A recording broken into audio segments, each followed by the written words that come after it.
Etteeka lyayise. Etteeka lyayise. Sijjadyogerako kandirekera ab'amateeka era. Bintu by'amateeka ebyo bizibu oyinza okwogera naawe ne bagaggwa ate oyogera ngaani. Of course as a pastor nkubiriza abantu okuyimba ennyimba.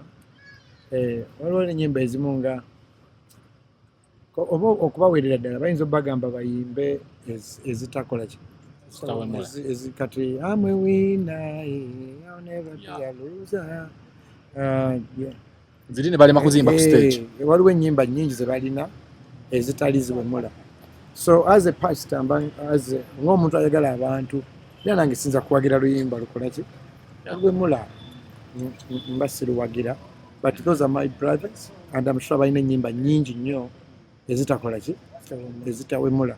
Bayinza obaga nti ekola naye ziri zo zikole ki zireke ate budda mu studio toyimba ziwemula. Ezo ennyimba obadde oziwulirako nga bazizannya abantu bonna? Ndi muyimbi, oluyimba lukusanga abantu bonna. Tobakubira ku kasimu n'okubira liripazo oba gravity omuntu gino omugamba muganda because bakuwuliriramu nnyo. Ngaani? Gwe nga pasita waabwe bakuwuliriramu nnyo ate mikwano gyo. Kafeero yatugamba titoli wa kitalo nga ggwe bw'olowooza kugamba nkubye kubuulirira ogwani so okupoza okusaba obusabi. Tewatuuka ne wejjusa n'ogamba liripazo lwaki namuwakolabo? Sajjuza nze ndowooza abayimbi balina okuweebwa opportunity oba chance to make mistakes and learn from them kuba basigala bantu.